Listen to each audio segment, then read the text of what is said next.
Assalamualaikum warahmatullahi wabarakatuh. Perkenalkan, nama saya Ilham Abdul Kahfi Lubis dengan NIM 1811310045. Di sini saya akan mempresentasikan materi hadis maudhu. Baiklah, langsung saja kita masuk ke poin yang pertama adalah pengertian hadis maudhu. Secara bahasa, hadis maudhu bermakna menggugurkan dan bermakna meninggalkan serta mengada-ada. Adapun secara istilah, hadis maudhu adalah sesuatu yang dinisbatkan kepada Rasulullah secara mengada-ada dan dusta yang tidak beliau sabdakan. Selanjutnya, poin kedua adalah sejarah munculnya hadis maudhu. Para ulama berpendapat dalam menentukan kapan sebetulnya awal kemunculan hadis palsu. Pendapat mereka tentang awal kemunculan hadis palsu itu bisa dipilah menjadi 3. Seperti berikut. Yang pertama, pemalsuan hadis itu sudah dimulai pada masa Rasulullah.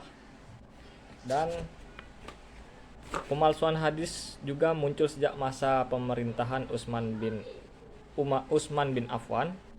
Dan yang ketiga, pendapat yang ketiga adalah pemalsuan hadis mulai muncul sejak masa Khalifah Ali bin Abi Thalib. Baiklah, masuk ke poin yang ketiga, ialah faktor-faktor penyebab munculnya hadis maudhu. Yang pertama ialah pertentangan politik dalam soal pemilihan khalifah.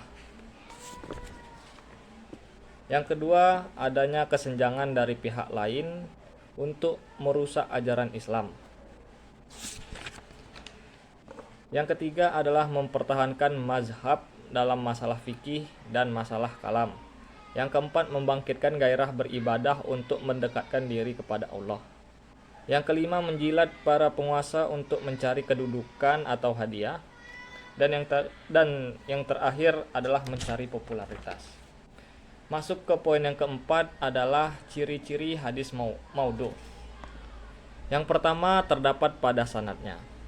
Contohnya, rawi tersebut terkenal berdusta dan tidak ada seorang rawi yang terpercaya yang meriwayatkan hadis dari dia.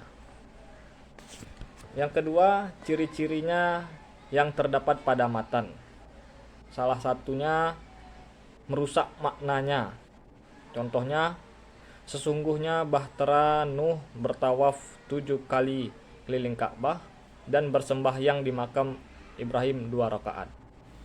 Makna ini berlawanan dengan akal sehat. Jadi tidak termasuk hadis yang diriwayatkan oleh Nabi.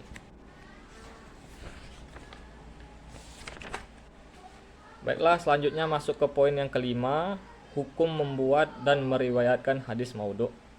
Umat Islam telah bersepakat bahwa hukum membuat dan meriwayatkan hadis maudhu dengan sengaja adalah haram secara mutlak.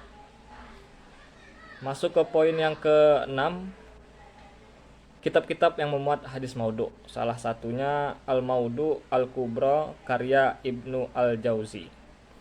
Yang kedua, Al-La'ali Al-Masnu'ah fi Al-Hadis Al-Maudhu'ah. Yang ketiga, Silsilah Al-Hadis Ad-Da'ifa karya Al-Albani. Baiklah, selanjutnya masuk ke poin yang ke-7,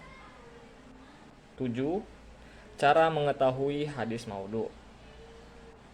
Yang pertama, cara mengetahuinya adalah adanya pengakuan dari pembuatnya.